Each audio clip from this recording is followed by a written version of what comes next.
Okay, the most challenging of the word problems that you're going to be dealing with are these ones where you have to graph. So first, let's read the problem, and then I'm going to take you through. I'm going to try and make this as simple as possible, um, so that you don't end up having a lot of difficulty with it. So let's just go through it step by step. First thing that I want to do is I want to read the question. So Chris and Lindsay are racing to who can save up enough money to get the new Xbox. Costs $500. Chris currently has 125 and is saving $35 per week. Lindsay has $200 and is saving $20 per week. We want to write and graph a system of equations to represent this situation. Now, in this case, they're telling us what variables to use. All right, so two different colors here is helpful. So I'm going to start with Chris.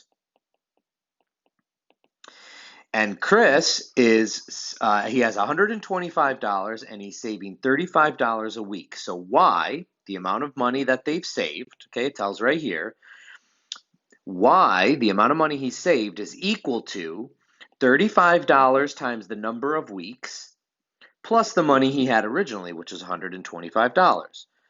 So Y equals $125 plus he's saving $35 per week. Lindsay, on the other hand, Lindsay has $200 already, but she's only saving $20 per week. Okay, now we need to go ahead and graph this. Before you graph it, you're going to use the calculator to find the solution, okay? Now, I'm going to push out a separate video which tells you how to find the solution not using the graph, okay? And the reason why is because when we're dealing with huge numbers like this, if you put this in your calculator, you're not even going to see this. You're not even going to see this on the graph. So we have to have another way. So I'm going to push out a separate video showing you how to do that, but suffice to say, we find out that the solution to this is actually 5,300. Okay, so let's remember what these things are. This is important. Do this step, okay? Draw the arrows and say what each thing is. It will help you. So this is the number of weeks.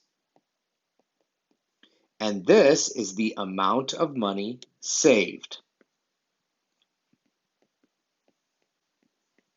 Okay, now we're ready to start graphing and I need to know this because I need to know how to make the scales on my graph.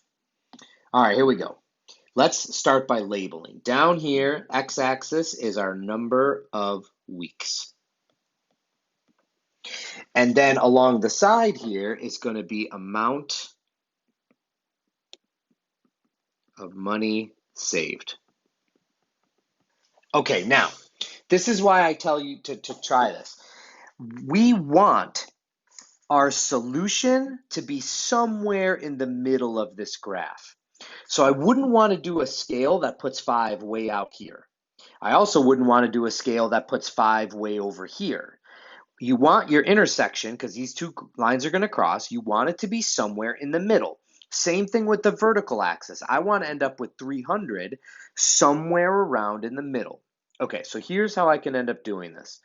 I can skip a box along the bottom, and that puts 5 pretty much smack dab in the middle of this graph.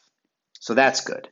And then along the side, I think what I'm going to do here is I'm going to go up by, let's see, I'll do 50, 100, 150, 200, 250, 300, 350, 400, 450, 500. Okay, so now I've got that.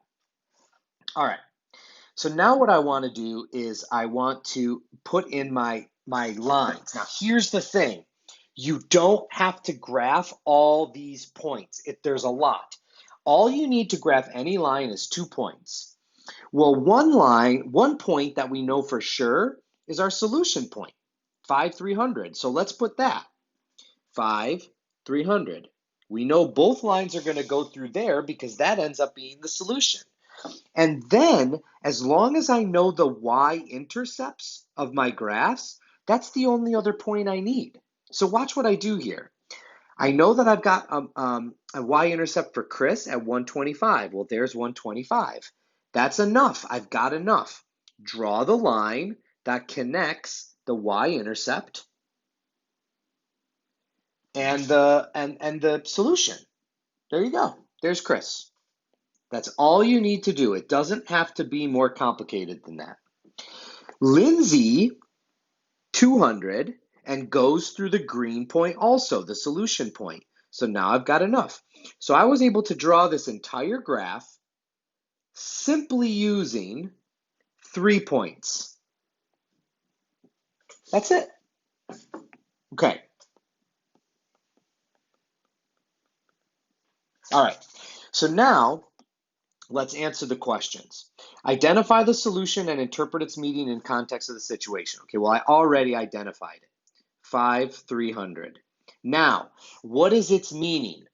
Well, this is the x value is the number of weeks, and this is 300. And I want you to notice that what happens here is they're both going through that at the same time. So what that means is, in this case, after 5 weeks,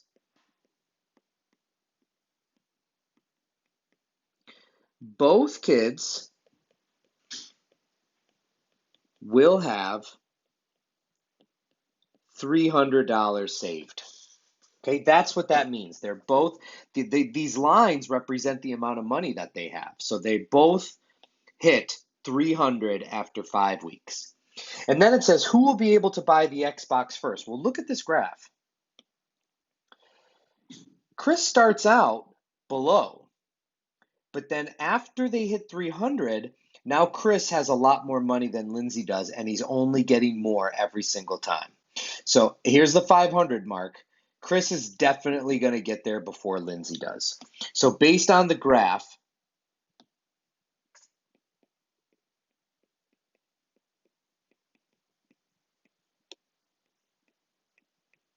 Chris will get to 500 first.